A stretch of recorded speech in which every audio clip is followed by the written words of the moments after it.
M'entendez? Est-ce que tout le monde m'entend maintenant? Je veux des gros pouces. Oui, on t'entend. Est-ce que vous êtes prêts pour le live métier qui arrive? Je veux aussi des gros pouces. Je veux que quand Chloé arrive, pareil, un tonnerre d'applaudissements, plein de flammes, plein de bonjours. Mais avant justement d'accueillir Chloé, qui est responsable recrutement, on va d'abord revoir ensemble le sommaire. Parce que j'ai l'impression qu'il y en a toujours qui n'ont pas encore le sommaire en tête et comment ça se passe. Et je le répète pour que vous soyez bien sûr de ce qui va se passer. Donc, bien évidemment, en première partie, en quoi consiste son métier? Les 6 petites images, vous commencez un petit peu à connaître quand même pour certains, certaines d'entre vous. On enchaînera ensuite par le cas concret, donc un exemple type de mission que doit réaliser Chloé. Donc, si vous attendez des missions types, qu'est-ce que tu fais dans ton métier au quotidien? C'est dans cette partie un petit peu qu'on va y répondre. La troisième partie, quel est ton parcours? Pour tous ceux qui vont demander, tiens, mais par quoi tu es passé, etc. Qu'est-ce que tu as fait après le bac? Dans quelle matière il faut être fort pour arriver à ton métier? C'est dans cette partie également qu'on va en parler. Donc, attendez la troisième partie pour avoir ces réponses-ci. Quatrième et avant-dernière partie, qu'est-ce que tu préfères le plus? Qu'est-ce que tu aimes un tout petit peu le moins dans ton métier? La classique et bien évidemment la dernière partie, cliché ou anecdote. Et je vous le dis directement, je vous spoil un petit peu, ce sera une anecdote pour ce live métier. Sans plus tarder, nous allons accueillir Chloé. Bonjour Chloé, comment vas-tu? Bonjour tout le monde, ça va super. Je suis ravie de participer avec vous aujourd'hui et de vous parler un peu de mon métier et de mon quotidien. Eh ben, c'est génial, les élèves sont ravis. Voilà, les élèves envoient plein de félicitations, plein de flammes. Ils ont respecté bien évidemment ce qu'on leur avait dit de faire. Donc, Chloé, tu es Oui, responsable recrutement. Est-ce qu'en quelques mots, tu peux un petit peu nous expliquer ton métier pour qu'on oui, ait un aperçu déjà de ce que tu fais? Tout à l'heure, déjà, même avant que tu arrives dans le chat, on nous disait, est-ce que finalement c'est pareil que être RH ou pas? Est-ce qu'il y a des différences? Donc, voilà, est-ce que tu peux un tout petit oui. peu faire ça en quelques phrases? Alors, responsable recrutement, donc ça fait partie de la grande famille, des métiers dans les ressources humaines, mais c'est pas la même chose que RH. Et Ok. donc moi, en quelques mots, donc mon métier consiste à, faire des entretiens avec des candidats qui postulent à des besoins identifiés en amont avec des managers. Et moi, lors de ces entretiens, le but, c'est d'identifier si c'est un candidat qui répond à ce que le manager souhaite. Et donc je fais le lien avec ces candidats et les besoins des managers, dans l'entreprise. Et donc c'est moi qui fais passer les entretiens et Ok. ensuite s'il est validé, il est envoyé. OK, d'accord. Donc par rapport à une candidature qu'aura fait un étudiant avec son CV, sa lettre de motivation, tu Exactement, vois en amont si ça correspond, avec le manager et après tu essayes de faire une petite sélection, quoi. c'est ça. OK, bah, très bien. J'espère que c'est clair pour vous. Jusque-là, moi déjà j'arrive à suivre. Donc si moi j'arrive à suivre, c'est que non, ça devrait bien se passer à ce niveau-là. On va arriver à la première partie. Donc justement, les 6 images un petit peu pour Mmh. découvrir ton métier. Donc on a les 6 premières, enfin les 3 premières images justement où de notre côté, on va apercevoir toi certainement qui est en train de discuter avec quelqu'un. Ensuite, on a la partie un petit peu CV. Après, on a un serrage de main. Est-ce que tu peux nous raconter un petit peu et nous expliquer ces images et pourquoi ces images justement? Pourquoi ces images? La partie de quotidien de mon métier, ça va être vraiment de faire passer des entretiens à des candidats. Donc Ouais, c'est la première image, donc c'est OK. l'échange avec les candidats, leur poser des questions pour bien trouver, c'est un peu un jeu de piste aussi, bien trouver, les compétences qu'on souhaite, si elles sont bien présentes ou pas, pour les valider et pour pouvoir présenter le candidat. Donc vraiment un échange, de questions-réponses avec, tout type de personnes. La deuxième image, donc c'est, le CV, puisque avant d'avoir un entretien, on voit passer les CV quand les personnes postulent à nos offres. Donc on trie sur CV dans un OK. premier temps. Hem et ensuite, on les reçoit en entretien pour ceux qui collent le plus à nos besoins, sur l'offre, d'emploi. Et la troisième image, un serrage de main parce qu'en fait, mon rôle, c'est aussi de trouver, le meilleur candidat pour notre besoin et donc ça se conclut par un contrat de travail.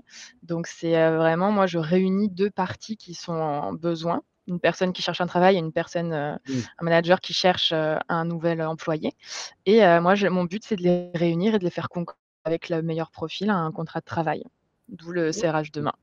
Très bien, bah, écoute, c'est très clair. On a une première question de Wally qui nous demande comment faites-vous un entretien type et faites-vous plusieurs candidats en même temps?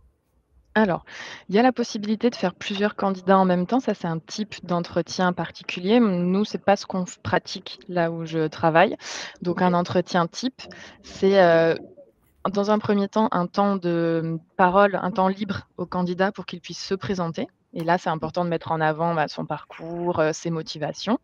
Ensuite, moi, je leur pose plusieurs questions pour déterminer s'ils ont les compétences aussi bien techniques que, par exemple, est-ce qu'il a l'esprit d'équipe, et pour voir si ça correspond à mon besoin. Je finis par leur demander de me parler de l'entreprise pour laquelle je travaille et ensuite, moi, je réponds aussi à leurs questions et je leur mets en avant le comment on recrute chez nous et je réponds à toutes leurs questions. Donc en général, un entretien, c'est un temps libre, un temps de questions-réponses Ouais. et un temps de présentation un peu plus précis de l'entreprise, de l'offre et pour répondre à toutes les questions, du candidat aussi. Parce que c'est Ouais. important d'avoir des questions en entretien. OK, d'accord, très, très bien, c'est très clair et moi j'avais une question, est-ce que, aujourd'hui, surtout depuis le covid, les entretiens en visio, c'est totalement accepté ou on est toujours sur une formule où c'est mieux d'être en présentiel? Non, moi je fais vraiment un mix. Déjà parce que moi aussi il y a du télétravail dans mon entreprise, donc quand je suis en télétravail, je fais des entretiens en visio. J'accepte que les candidats, qu'il y ait pas de possibilité de se déplacer, en face en visio et après il y a je fais aussi des entretiens, sur site. Donc il y a vraiment un mix des 2 possible. D'accord et on a une question qui dit: «Quel type de CV vous retenez le plus?» et je pense que derrière cette question, moi je vais rajouter un petit peu de ma personne dans cette question qui est un petit peu, est-ce que s'il y a vraiment des choses catégoriques qui dès le départ vous plaisent pas, vous avez même pas besoin de lire le CV, tu as même pas besoin de lire le CV et tu sais que ça Mmh. sera pas bon? Quand on lit un CV, il faut savoir qu'un CV, ça peut prendre quelques secondes pour décider si s'il est intéressant ou pas. Ce qui est important dans un CV et pour n'importe quel type de poste, c'est que ça soit, assez concis et épuré. Par exemple, les CV de 4 pages, déjà c'est lourd, Ouais, c'est ouais, lourd à étudier. Donc ce qui est important, c'est de mettre en avant, déjà les informations, qui vous êtes, est-ce que vous êtes mobile ou pas? Qu'est-ce qui vous qualifie? Trois mots, rigoureux, ponctuels, voilà, des mots qui vous qualifient et ensuite l'offre sur laquelle vous postulez. C'est ouais. bien important sur le CV parce que même si vous multipliez, vos candidatures sur différents postes, par exemple, moi, si je reçois un CV, je dis n'importe quoi, je cherche un boulanger. Si je reçois un CV de quelqu'un qui a mis mécanicien dans son intitulé, Oui. déjà, ça va me montrer qu'il est pas très, intéressé pour mon offre et qu'il s'est pas très bien renseigné. Donc bien mettre l'offre sur lequel on postule et ensuite, il faut que ça soit assez épuré. Je conseille vraiment que ça soit assez épuré, que ça aille au but, c'est-à-dire que les compétences phares dans chaque expérience soient mises en avant, d'autant plus si elles matchent bien avec l'offre. Par exemple, dans une offre que vous allez voir, ça demande de l'organisation et d'avoir géré des agendas en tant que, voilà, en tant que secrétaire administrative. Bah, ça, si vous avez eu une expérience où vous avez fait ça, il faut bien le mettre en avant. OK, très, très bien. Mettre en avant un peu les réalisations chiffrées si vous en avez Oui et aussi, ouais. vraiment, bon, fonctionner par bullet point. OK, ouais, ouais, ouais, c'est clair. Bah, c'est bien, je pense avoir un bon CV personnellement, je coche ces Ouais, cases. parfait alors. On a une question qui est une fameuse question qu'on pose souvent d'ailleurs et j'ai dû moi-même y répondre la semaine dernière avec l'autre groupe, dans lequel j'étais Mmh. chargé justement de faire la même chose, qui est souvent par rapport au CV, c'est mieux avec ou sans photo? Est-ce que ça change quelque chose? Question qui se Moi pose souvent. non, personnellement, moi, ça me change rien. OK. Alors après, c'est vous, à votre niveau, si vous voulez mettre une photo. Faites attention à la photo que vous mettez. Pas de photos avec des filtres, pas de photos dans la salle de bain, dans la cuisine, parce qu'on en Oui, c'est voit. sûr. Ouais. Vraiment, si vous mettez une photo, c'est une photo professionnelle, on vous voit bien, vous êtes souriant, vous donnez envie, de vous rencontrer. On vous voilà. Si, vous avez pas, vous voulez pas, vous avez pas de photo, qui peut, que vous pouvez mettre sur le CV, moi je vous conseille de pas forcément en mettre. Moi, c'est pas quelque chose, sur lequel je m'arrête en tant que recruteuse. D'accord, OK, bah, très clair. Merci pour cet avis. On a une question de Kaimi dont la réponse a tu as un petit peu répondu déjà tout à l'heure. Est-ce que c'est vous qui avez le pouvoir d'embaucher? C'est pas le patron, point d'interrogation. De ce que j'ai compris, bah, dans tous les cas, ça va être le patron quand même qui te donne Oui, à toi, c'est les caractéristiques qu'il va mmh, rechercher et toi quand même, tu es la première vague» entre guillemets. Donc déjà, si ça passe pas par toi de ton côté, ça arrivera pas plus loin, mais dans tous les cas, c'est c'est la ça. personne, le manager qui donne la réponse finale. Oui, en fait, nous, si vous voulez, on a un bon de commande. Voilà, je cherche quelqu'un qui a ces compétences techniques, qui a l'esprit d'équipe, qui a tel diplôme, ou équivalence, qui parle anglais. Donc nous, on a un bon de commande, on cherche les candidats qui se rapprochent le plus ou qui correspondent au bon de commande. Ouais, On leur fait passer l'entretien. Moi, si je les valide, je les envoie au manager, au «patron» entre guillemets qui m'a passé la commande pour que lui les rencontre aussi. Ceux qui passent pas l'étape avec moi, ils ouais, rencontrent pas le manager. OK. Ceux qui passent l'étape avec moi, ils vont rencontrer le manager et après, au bout du bout, c'est le manager qui décide parce que c'est le manager qui va travailler avec la personne et qui se projette avec la personne.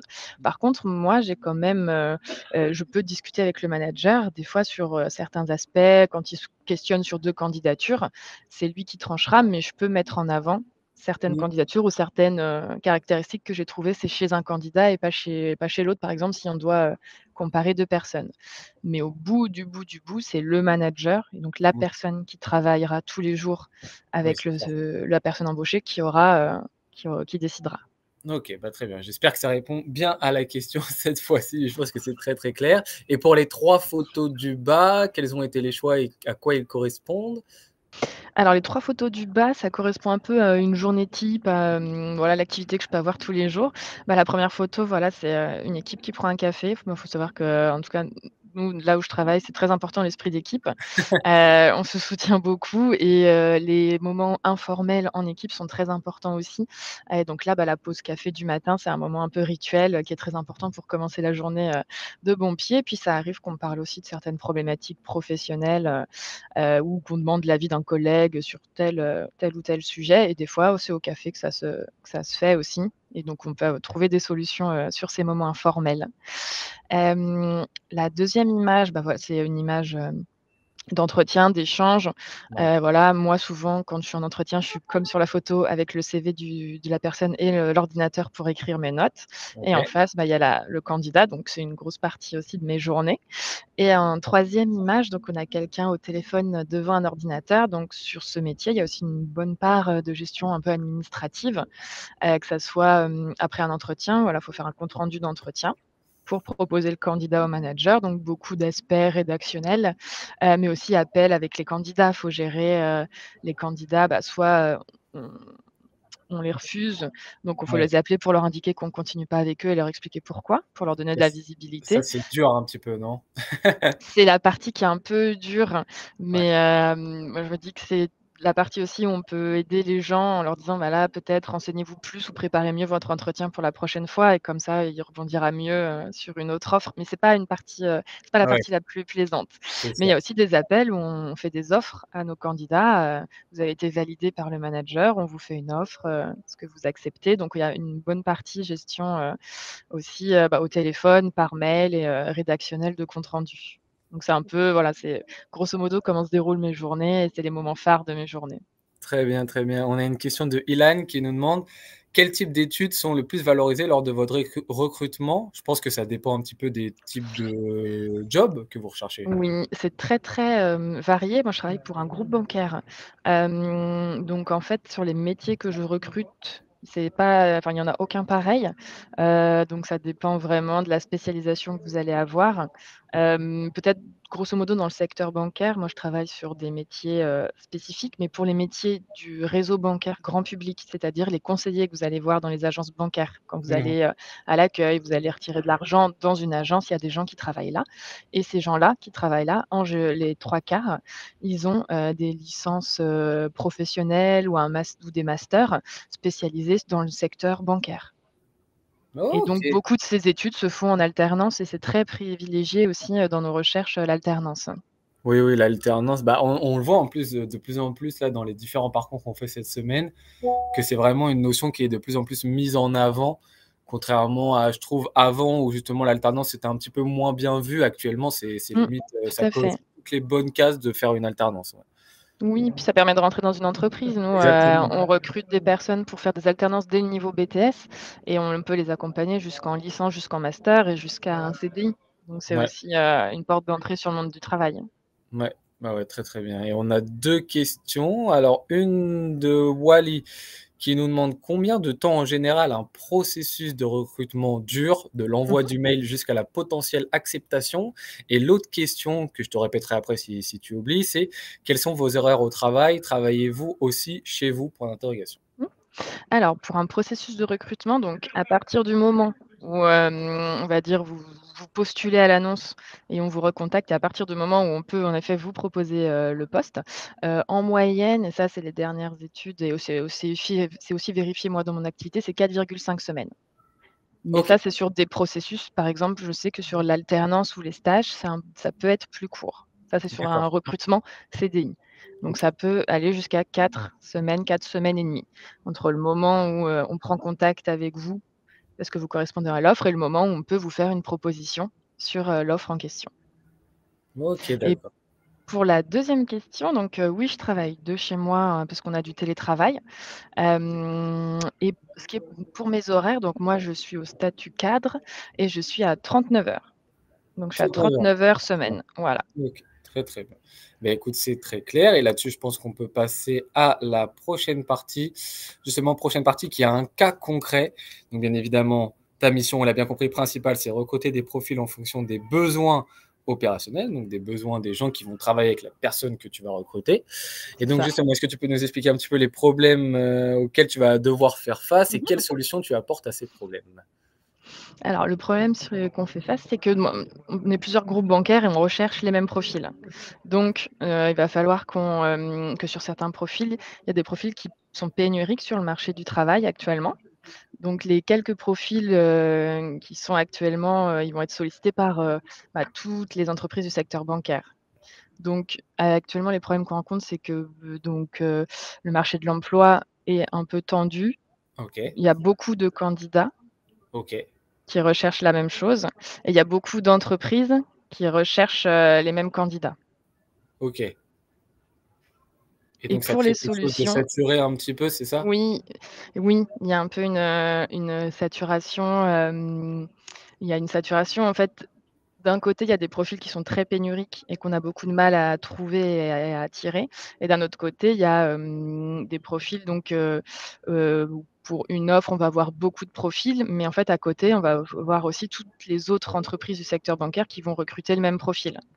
Donc au final, le candidat va avoir, 4 ou 5 offres, un peu, sur le même poste, et donc après, c'est là où nous, on doit apporter une solution et on doit se différencier des autres.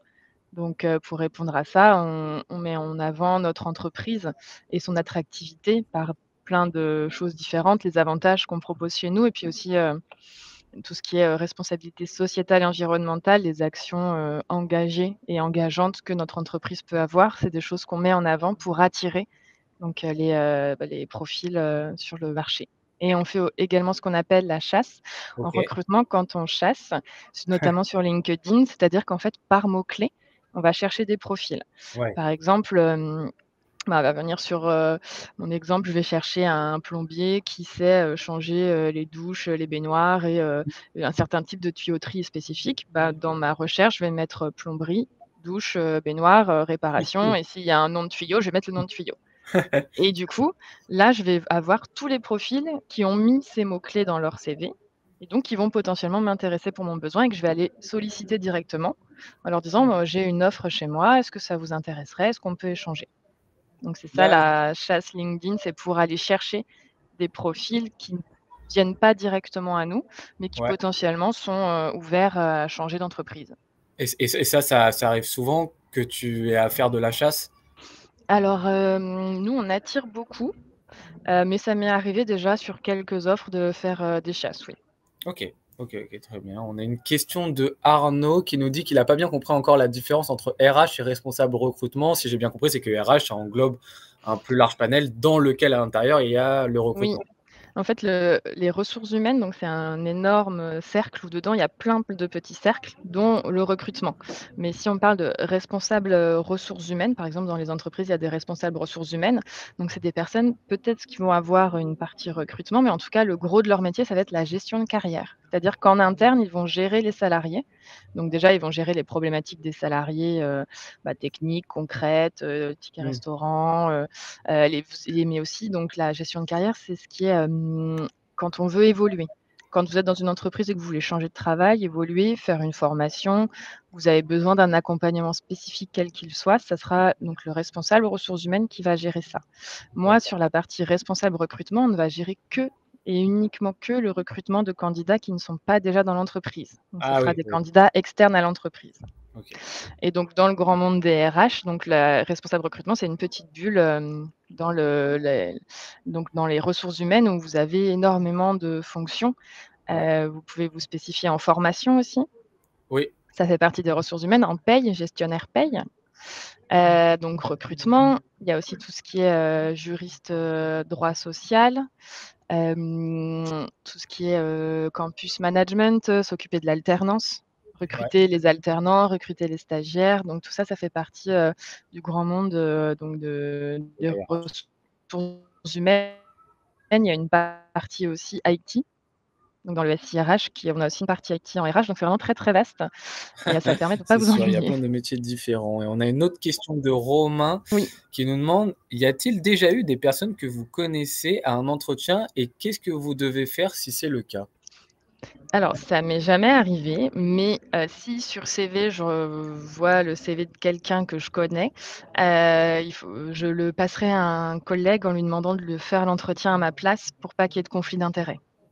Parce que, imaginons mon meilleur ami postule, Ouais, c'est moi sûr. forcément en tant que personne je le trouve super, mais peut-être qu'il correspond pas à l'offre ou en tout cas il faut pas que je sois biaisée Ouais, par les liens d'amitié que je peux avoir, ou pas d'amitié justement. Il faut pas que je sois biaisée dans le mauvais sens et c'est vrai aussi. sur un profil. Donc si quelqu'un que je connais de manière personnelle, postule et que surtout le CV on veut continuer avec, je demanderai à un collègue de le prendre en entretien D'accord, oui, pour oui, ça avoir un avis objectif sur le CV. Mais oui, par oui, c'est contre, sûr. moi, je peux pusher le CV en interne, en disant: «Voilà, je le connais, je sais qu'il est sérieux, Oui, je te laisse voir, si tu peux le rencontrer», quoi. c'est sûr, c'est sûr. Bah, ça paraît assez juste, ce mode Mmh. de fonctionnement et on a une autre question de Wesley qui ça aussi je la trouve un peu intéressante. C'est: «Est-il déjà arrivé qu'une personne mente sur ses études ou son profil et quelle est votre réaction dans ce cas-ci?» Oui, ça arrive tous les jours. Ah, Ça tous les arrive jours. très, très régulièrement. Alors sur les nous, en fait, quand on recrute quelqu'un, on a des consignes sur le diplôme. Par exemple, si on nous demande un bac+2 et que c'est fermé, on ne pourra pas recruter en dessous de bac+2, donc ça sert à rien de nous mentir puisqu'après on le saura et dans OK, tous les cas, moi, chez moi, le mensonge arrête le processus de recrutement. OK, stop, direct. C'est Ne stop. mentez surtout pas, Chloé. Oui, non. Mais même à aucun responsable Ouais, recrutement parce qu'en fait, on utilise des outils qui font de la vérification de CV, OK. des prestataires et donc il y a des choses qui lui reviennent et quand on nous ment en entretien et qu'après on se rend compte que c'est faux, ça brise la relation de confiance qu'on est en train de construire et donc on présente pas ce genre de candidat au manager. Par contre, en entretien, ça exi les trous dans les CV, c'est pas grave. S'il y a un trou dans le CV et que vous en parlez à l'entretien et que vous le justifiez. Moi, j'ai envoyé des candidats qui avaient déjà des, périodes d'1 an d'inactivité pour, certaines raisons dans leur CV et ils ont été embauchés. Bah, oui, oui, oui, ouais. Ouais, tout à fait. Donc en fait, au lieu de mentir, de cacher un trou ou une fin de contrat, ou de mentir sur son diplôme, il faut être, transparent et honnête parce que ça se saura à un moment et Ouais, ça sera forcément la fin du processus de recrutement et ouais. il faut savoir que nous, on a des outils en interne donc si Montez dans nos tout. outils, on met que vous avez menti sur votre CV vous n et que vous repostulez un jour, ça sera toujours affiché. Ah ouais, OK. Ah bah, Donc il faut ne faites pas ça. pas, dans aucune structure, je vous conseille de faire ça. Je vous Ouais, conseille d'être le plus transparent possible. Si, ça correspond pas à l'offre, et que du coup le recruteur ne continue pas avec vous, bah, c'est comme ça. Mais dans ouais, tous les cas, il vaut mieux qu'il continue pas avec vous parce que, il cherche un autre niveau de diplôme plutôt que de mentir et de plus du tout avoir de chance dans la structure de revenir oui, un jour sur un autre poste. oui, tout à fait. En plus de ça, si on commence à mentir sur ses compétences ou quoi, le jour où on va devoir faire exécuter les missions, au bout de quelques jours, ça va se remarquer qu'on sait pas le Oui, faire et ça va encore moins bien se passer. Parce qu'en plus, exactement. généralement, il y a des jours d'essai. Donc, c'est-à-dire que si pendant les jours d'essai, on remarque, les premiers jours où vous rentrez dans votre job ou dans votre stage que ça se passe pas très bien, et ben, on vous dit: «Ah bah, c'est bien gentil, Oui, mais tu nous avais dit que tu savais faire ça et finalement, on ne sait pas faire ça». Donc, oui ça peut et être un peu puis compliqué, quoi. non et puis surtout pour, faire un contrat de travail, on demande les diplômes. Donc si vous mentez sur un C'est ça, diplôme et que ouais. quand on veut établir le contrat de travail avec vous, vous ne l'avez pas, bah, il y aura Mmh. pas de contrat de travail.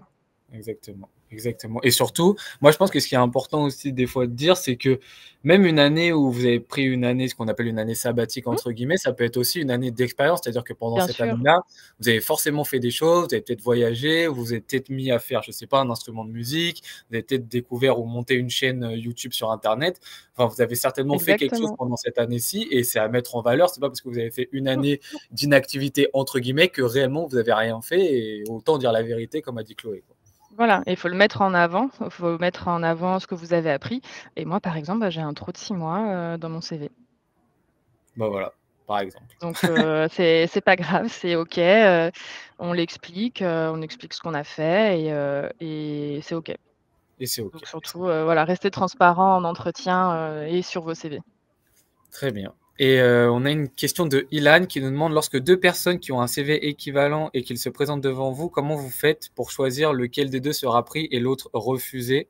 Quel est le facteur déterminant qui vous aidera à choisir? Alors sur CV et compétences techniques égales, on va regarder plutôt ce qu'on appelle les soft skills, les compétences un peu comportementales. Mmh. Et puis aussi, on va pas se mentir, la personnalité en entretien, c'est bien de la montrer aussi et c'est ce qui peut faire, la différence. Sur, un même CV, par exemple, sur un besoin, on a besoin de quelqu'un qui va faire, qui va faire du projet, c'est-à-dire qui va travailler avec plein de petites, équipes différentes. Quelqu'un OK. en entretien qui est très réservé, très sur la réserve, qui est pas beaucoup dans la communication, et à contrario, quelqu'un qui est dans la communication, qui aime l'esprit d'équipe, pour qui c'est important et qui est assez jovial en entretien, il va faire la différence parce que sur l'émission, on le projettera plus pour échanger avec plein de personnes différentes. Donc ce qui va faire la différence à compétences égales et à CV égal, c'est cet aspect donc comportemental, en entretien. C'est les choses, les valeurs importantes pour, la personne et c'est aussi comment se projette le manager avec le candidat. Parce que pour 2 candidats à compétences et CV égales, le manager, comme tout le monde est différent, peut se Ouais, projeter différemment ouais, c'est et sûr. donc ça sera en fonction, de l'équipe qu'il a déjà en place, de qui match mieux avec son équipe, et donc ça peut, au bout du bout, arriver à différencier 2 CV. Mais il faut Enfin, toujours que pour différencier 2 CV ou pour faire un retour négatif, il faut toujours que ce soit sur des choses factuelles. oui, oui, oui, c'est sûr. OK, OK. Très, très bien. Bah, écoute, c'est très clair et avant de passer à la partie non, pardon, plutôt le parcours, on a une question de Wally qui nous dit: «On nous a déjà dit, au collège ou au lycée et cetera, que les personnes chargées de recrutement cherchent notre prénom sur internet pour voir ce qu'il en sort. Est-ce que vous faites cela? Est-ce que cela est décisif pour la suite du recrutement?» Alors sur internet, moi je le fais pas. Sur LinkedIn, oui, pour OK. voir déjà si le CV correspond à la page LinkedIn et voir si vous avez menti ou pas. Et ensuite pour voir un peu parce que sur le CV, comme c'est sur une page, il y a des choses vous pouvez pas tout mettre donc il y a des choses que LinkedIn est plus rempli que les CV en général. Donc mais après c'est des choses qu'on peut faire. Recherche LinkedIn, sur la personne. OK, OK, donc voilà, faites attention à votre LinkedIn quand vous vous créez un compte. Chloé va regarder ça de très près. Donc voilà, faites attention à ça, faire un dernier check avant de voir que tout soit bien justement. On peut maintenant passer à la partie justement ton parcours. Est-ce que tu peux nous raconter comment tout ça s'est passé avant que tu arrives là où tu en es aujourd'hui? Est-ce que c'était aussi quelque chose que tu avais envie de faire, pardon, dès le début quand tu étais jeune? Est-ce que c'est venu après grâce à tes études? Dis-nous un petit peu tout ça. Alors non, c'est venu après. Donc moi, j'ai commencé après la troisième, j'ai fait un bac général ES. Je ne sais Ouais, pas si ça va vous parler, il y a eu beaucoup de changements, mais en gros, c'est un bac avec toutes les matières sont à peu près sur le même coefficient et les dominantes, c'est économie sociale, ouais, et aussi mathématiques quand même qui est assez important. Mais sciences économiques et sociales et mathématiques, histoire, géo, c'était des matières importantes, dans mon bac. Donc j'ai passé le bac, je l'ai validé. Après le bac, donc moi je suis partie en fac de droit, j'ai fait une licence en droit OK, et ensuite je me suis spécialisée en master, donc j'ai fait du droit du travail et des ressources humaines. Donc d'accord. mon master est spécialisé, il s'appelle management stratégique des ressources humaines après le droit. OK. Donc Hem, pendant 3 ans, pendant la licence, c'était oui, vraiment des cours sur, le oui, droit, magistraux, droits généraux. ouais, droits généraux et après les 2 années d'après, master ressources humaines, là, tu t'es plus spécialisé, dans les ressources humaines justement, c'est ça? Dans un premier temps, je me suis spécialisée en droit du travail parce que c'était Droit la du matière travail. qui me plaisait le plus dans le droit et comme OK, les métiers d'avocat ou de juge, c'était pas des métiers qui m'attiraient, moi je voulais être travailler dans une entreprise et être en contact avec, des OK, gens. Donc du coup, je me OK. suis orientée encore plus spécifiquement sur les ressources humaines. Donc j'ai eu un master 2 en ressources humaines que j'ai fait en alternance. En alternance, OK, tu as fait Ouais. et tu as fait la dernière année en alternance? Oui, j'ai fait la dernière année en alternance et à la suite de mon alternance, j'ai été reprise en CDD dans l'entreprise où j'ai fait mon alternance pour 18 mois. Ça, c'est Donc bien moi ça. j'ai commencé sur des fonctions, un peu plus juridiques. OK, J'ai travaillé avec les syndicats en entreprise, d'accord. au début. OK. Et ensuite, donc après mon CDD suite à l'alternance, j'ai, mon CDD s'est fini, il y avait pas de possibilité de continuer, donc j'ai, trouvé un CDD qui s'est transformé en CDI dans la structure bancaire où je suis actuellement. J'ai OK. commencé en tant que juriste et ensuite, j'étais dans un service ressources humaines et ensuite, j'ai fait part de ma volonté de voir autre chose et de diversifier mes compétences en ressources humaines. Et donc il y a une cellule recrutement qui, à ce moment-là, était en création. Ils m'ont proposé je leur ai indiqué que je souhaitais, rejoindre, cette cellule pour développer mes compétences en recrutement. D'accord, OK et ça, c'était il y a combien de temps? Et c'était en novembre 2023. Donc ça fait 1 an et demi à peu près, c'est Ouais, ça? c'est OK, ça. OK, très bien. Donc 3 années de fac de droit, 2 années après pour terminer avec le master, Oui, CDD 18 mois, parce que de toute façon, on peut pas faire plus de 18 mois dans une même entreprise, si c'est je dis pas ça, de bêtises et après tu as enchaîné donc le CDI dans la même boîte, voilà, donc le CDI, mais dans un autre poste que tu as mmh, actuellement, que tu as depuis novembre 2023. c'est Voilà. ça. Yes, j'ai tout bien suivi, super. Ouais, c'est ça. Oui, je suis dans une entreprise, la mobilité interne, c'est important et Oui. après mon master, c'est là où voilà, je suis partie aussi voyager, donc c'est pour ça que j'ai un trou aussi dans mon CV. J'ai fait le choix de OK. partir, voyager, m'ouvrir, voilà, sur, l'extérieur et je le regrette à aucun moment. C'était une super D'acc décision. ah bah, c'est bien. L'important dans la vie, c'est de ne pas avoir de regrets, donc c'est super. C'est ça. On a une question qui nous demandait un petit peu, c'était quelles sont les compétences à avoir pour ton job? Pour mon job, alors les compétences à avoir, je pense qu'il faut donc être, rigoureux et structuré. Il faut ne pas avoir peur de parler aussi en public parce que toute la journée, moi, je suis en contact avec des candidats qui viennent de l'externe, aussi avec des managers de l'interne. Donc faut être bon en communication. Il faut savoir communiquer avec différentes parties, prenantes, enfin avec différentes personnes en entreprise et hors entreprise. Mmh, Donc je pense que c'est la partie communication, la partie, rigueur, rédactionnelle qui est importante. Il y a beaucoup de comptes rendus, ouais, beaucoup de mails à rédiger. Donc, sur cette partie-là, c'est important aussi d'avoir des compétences. Et après, il y a des choses, qui peuvent aussi s'apprendre de manière théorique et après de la mise en pratique, mais en recrutement, c'est bien d'avoir des techniques, d'entretien. Des oui, questions, être un peu au courant des questions à quel type de questions à poser, comment les poser pour échanger avec le candidat et ouais, faire attention à tous les sujets, discrimination et cetera. On est aussi formés et nous, on doit être le plus factuel et le plus neutre possible. Donc on a beaucoup de formations sur le sujet et on porte aussi, la non-discrimination auprès de nos managers. On est le relais, sur ce sujet-là. OK et quand vous êtes formés, c'est des instituts, c'est des associations, c'est l'État qui vous forme ou? Non, on a une obligation de formation sur le OK. sujet qui est réalisée par des cabinets, en RH ou même des cabinets d'avocats, des fois, font des formations sur la discrimination en entreprise. D'accord, OK, OK et avant de passer à l'avant-dernière partie, les plus et les moins de ton métier, on a une question de Ilan qui demande: «Dans quelles circonstances un CV peut être radicalement rayé de la liste et qu'il n'y ait aucun entretien avec lui?» Conseil social. Bah, alors, si le CV correspond absolument pas à ce qu'on recherche, typiquement, moi, je recherche quelqu'un en CDI. Si je vois des CV, font des demandes d'alternance, je vais même pas les regarder, ça je vais leur Ouais, faire un refus parce que ça correspond pas et ça veut dire aussi que on n'a pas bien lu l'offre. ouais, Aussi des CV, visuellement, je vous conseille de pas trop en mettre, surtout à part si, vous êtes en com, marketing, là où oui, des fois, il faut être un peu plus original ou montrer sa créativité. Moi, je vous conseille de pas trop en mettre, pas de couleurs criardes qui font mal aux yeux, pas de s'il vous plaît, pas de CV en crise chronologique. Ça, c'est non tout de suite, c'est rédhibitoire, lesquels on n'en voit pas beaucoup, mais ceux qu'on voit, voilà. c'est tout de suite Donc non. voilà, ce qui est très rédhibitoire, c'est quand ça correspond pas du tout à ce que je recherche. Donc ça Oui, veut dire c'est que sûr, la personne postule un peu, n'importe au comment hasard. et a pas eu l'offre. Et après, c'est les CV trop, voilà, si vous mettez 15 couleurs différentes, plein de enfin, je sais pas comment dire, mais un peu, très marketé avec, plein Oui, de, plein d'émojis, plein de plein d'émojis, non, des trucs très simples, faut que ça soit simple, lisible et mmh, qu'en un coup d'œil, je vois un peu votre parcours, les compétences que vous avez développées et ce que vous cherchez. ouais. Et après tout le reste, c'est des choses à amener en entretien. Tout à fait. OK, mais écoute, c'est très clair pour cette, réponse. On peut passer à l'avant-dernière partie.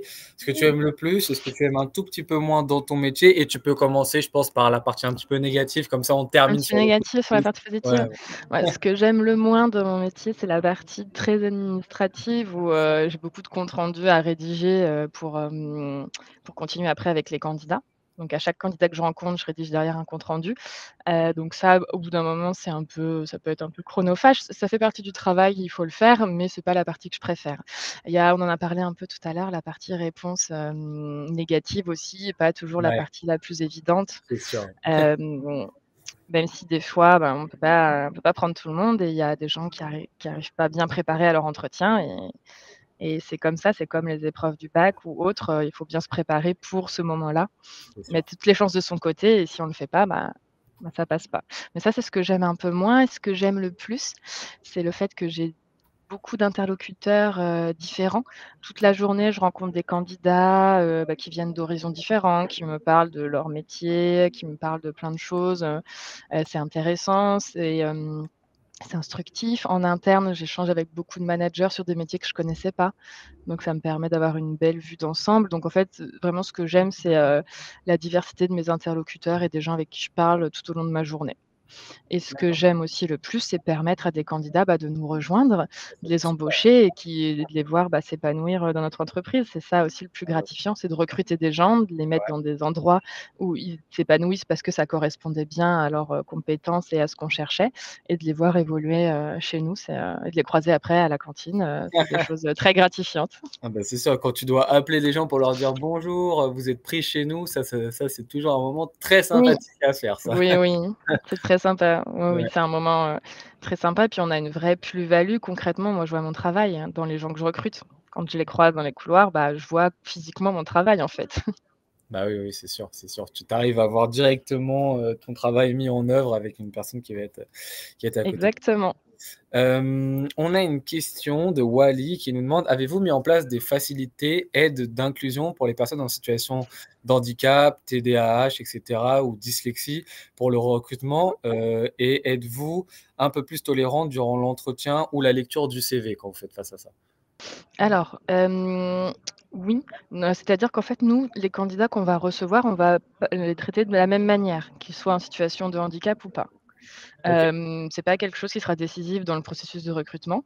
En interne chez nous, dans notre entreprise, donc on a mis en place des accords sur le sujet, donc pour aider les personnes en situation de handicap, mais aussi pour aider les personnes qui aident des personnes dans leur famille en situation de handicap. OK, Donc on a beaucoup d'actions sur tout ce qui est inclusion, diversité.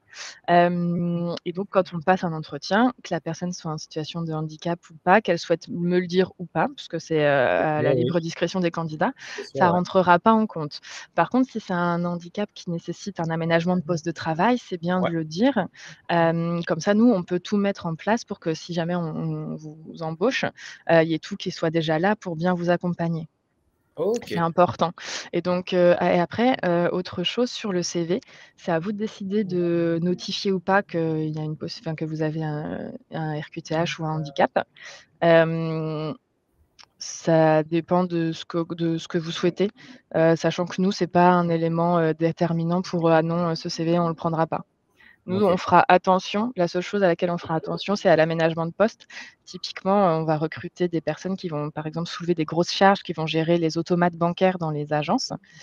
Je ne peux pas prendre quelqu'un Oui, oui, oui. qui a en tout cas sur le poste, s'il fait que ça, je ne vais pas pouvoir prendre quelqu'un qui a une RQTH qui nécessite le fait de ne jamais Oui, porter de charge lourde. On oui, lui c'est trouvera sûr. quelque chose de plus adapté, mais en tout cas, OK.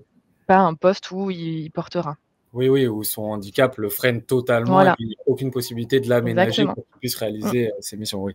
Ça et paraît assez logique, ouais. Précision pour tout ce qui est handicap invisible, parce que c'est quand même la grosse partie, C'est le sûr, ouais, handicap ouais, invisible. énormément. Hem, on peut, on peut prendre, ça en compte, dans les aménagements, dans la rédaction de mails, par exemple. Je pense à peut-être quelqu'un qui est dyslexique. C'est des choses, nous, on communique beaucoup, on fait, voilà, en interne aux managers et donc on est indulgent dans le sens où on le sait et on fait attention à ça. Par contre, si, peut-être l'indiquer sur votre CV, si jamais vous avez un CV où potentiellement, comme vous êtes dyslexique, il va peut-être y avoir des fautes, Oui, indiquer exactement. que vous êtes en situation de dyslexie. Ouais. Bah, Voilà. ça Pareil répond à plein de pour questions parce que oh, il y a exactement cette question qui est sortie. S'il y a un problème de dyslexie dans le CV, est-ce que les fautes d'orthographe, elles vont être justement mises en avant ou pas? Donc, ouais. Bah, alors, on regarde les fautes d'orthographe, c'est vrai. Actuellement, avec, tous les outils qu'on a pour la correction orthographique, on peut s'aider de ça pour éviter et après si, c'est parce que ça relève d'un cas, de dyslexie, mais vous pouvez le renseigner sur votre CV, ça c'est à votre libre discrétion. Vous pouvez indiquer, sur votre CV en situation de dyslexie.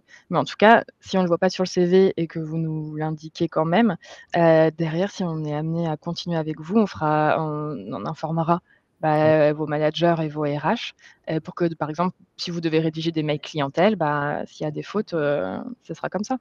OK. On peut mettre OK. en place des outils, de vérification de grammaire et d'orthographe, Oui. en interne. Enfin, il y a plein, plein, plein d'aménagements, pour la suite et donc sur le CV, oui, on regarde, mais dans le cas de dyslexie, non, on n'en tiendra pas compte.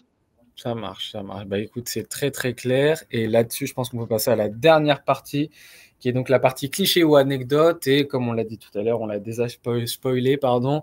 Tu as Oui. choisi de prendre une anecdote. Est-ce que tu veux bien nous la raconter? Oui, bah, un jour, j'ai passé un entretien avec un candidat pour un poste. Voilà, c'était un poste en 37 heures. Quand je dis 37-39 heures, c'est des horaires de bureau classiques, c'est-à-dire que c'est du 9 heures, midi, 13h30, OK. 17 heures ou 18 heures. Ouais. C'est à peu près ça les horaires. Enfin, moi, je fais ces horaires-là et c'est ces horaires-là qu'on me propose en tout cas, ce candidat, c'était cet horaire-là que je proposais. Donc à OK. la fin de l'entretien, il me dit qu'il est très emballé, motivé. On raccroche et 2 jours après, donc il m'envoie un mail en me disant que finalement, il continuera pas avec nous parce que les horaires de travail qu'on lui propose lui permet pas de s'occuper, comme il faut de ses 2 bulldogs français, Ouais, et que ouais, c'est de son devoir de bien s'en occuper. c'est sûr, Voilà, c'est j'ai eu sûr. beaucoup d'informations sur les chiens, et cetera dans le mail donc Il a tout raconté. À 16h30, je dois donner les croquettes à mon premier bulldog. Je ne pourrais malheureusement pas accepter cet emploi. Eh beh, écoute, c'est très bien comme quoi ça arrive, hein, des fois, peut-être des personnes que oui. tu appelles et finalement, c'est eux qui te disent: «Bah, non, finalement, de mon côté, ça va pas être possible», hein. Ça peut aller dans l'autre sens aussi des fois. Ah ça va, mais oui, oui, le recrutement, c'est dans les 2 sens, hein. Nous, vous devez convaincre le recruteur, mais le Mmh. recruteur, il doit aussi vous convaincre avec le poste, avec ce que l'entreprise propose et cetera. Il y a plein de personnes, qui, auxquelles on fait des propositions et pour certaines raisons, voilà, des chiens, des fois, c'est d'autres raisons, mais en tout cas, ils peuvent refuser. Ouais, ouais, tout à fait, tout à fait et on va finir, bah, peut-être par une dernière petite question, du chat. Je vais prendre justement la question: «Comment préparez-vous vos entretiens?» Alors mes entretiens, je les prépare en amont. Je regarde le CV de la personne que je vais rencontrer, je regarde le poste pour lequel je vais le rencontrer, je regarde ce que le manager m'a dit sur le poste. J'ai besoin de ça, de quelqu'un qui sache faire ça, ça, ça. Je regarde sur le CV. Il y a des choses que je vais voir, des choses que je vais pas voir et moi je vais me noter ce que je vais devoir creuser et les questions, que je vais poser, par exemple: «Est-ce que vous savez, faire, de la gestion de projet?» par exemple. OK, Si c'est pas lisible, donc moi je vais préparer mon entretien comme ça. Je vais OK. regarder, les questions que je vais poser, sur l'aspect un peu plus technique et puis après je pose un peu toujours les mêmes questions sur l'aspect, plus général, sur les compétences comportementales. Donc je regarde un peu, en fonction du CV, les questions que je vais poser. C'est comme ça que je prépare, en général mes entretiens.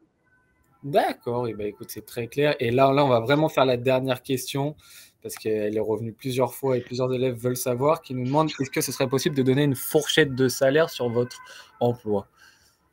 Alors sur mon emploi, oui, je peux vous donner une, fourchette en sachant que moi, j'ai que enfin donc du coup, j'ai, Mmh, presque 5 ans d'ancienneté dans l'entreprise où je suis. ça joue, ouais. C'est pas je pourrais pas vous donner la fourchette sortie d'école, hein. Ouais, Mais là, master 2 plus ça fait, 5-6 ans que je suis dans la vie active. La fourchette, elle se situe entre, 45 et 55. OK, donc 45 et 55, annuels. Ouais, Donc voilà, la petite fourchette et encore une fois, ça dépend, je pense, énormément des boîtes dans lesquelles on travaille bien parce que ce sûr. poste-ci est présent dans plein de milieux différents, pas uniquement le milieu dans lequel tu travailles, et Mmh, que ça dépend aussi, comme tu l'as dit, de l'expérience et de l'ancienneté, donc ça peut vraiment évoluer d'une fourchette à c'est l'autre. variable. Voilà. Sortie d'études, ça serait plutôt autour de, on va dire, voilà, 35, entre 35 et 38. Sortie OK, d'études master 2, OK, OK, 35, 38, 39. très bien. Ça serait Très ça bien. la fourchette, sortie d'études. Très bien, bah, écoute, c'est très clair. Merci beaucoup d'avoir répondu à cette question et surtout merci beaucoup à toi pour ce live, Beh, c'était merci à génial. vous. Mais moi, ça m'a appris plein de choses. Je reverrai Super, mon hein. CV, même si j'en ai pas le temps tout de suite, mais je vais le revoir un petit peu quand même. Ça va être très intéressant. N'hésitez pas dans le chat à dire un grand merci à Chloé pour cette présentation. On espère que ça vous aura plu. Est-ce que toi, tu as un petit dernier mot à leur dire ou pas de ton côté? Bah, déjà, merci beaucoup de m'avoir accueilli dans ce live.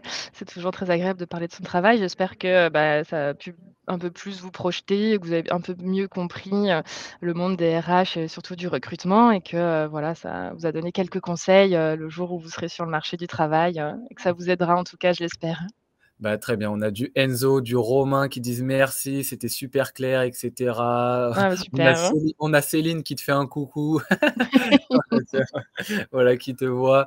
Donc très bien, on a Nina qui dit: «Merci Chloé, bonne continuation». Donc ouais, je pense que ça a très bien marché et ça a Bah, vraiment merci. intéressé les gens. Donc Bah, merci super, à bah, bonne continuation à tout le monde. Bon courage à vous et le monde du travail, ça fait pas si peur que ça, hein, vous inquiétez pas. c'est bien, ça marche. Bah, écoute, merci, un grand merci à toi. On te souhaite très bonne fin d'après-midi et nous, on va se retrouver dans une petite dizaine de minutes pour faire la synthèse de la journée. À tout de suite. Super, merci, bonne journée à vous. Bonne journée.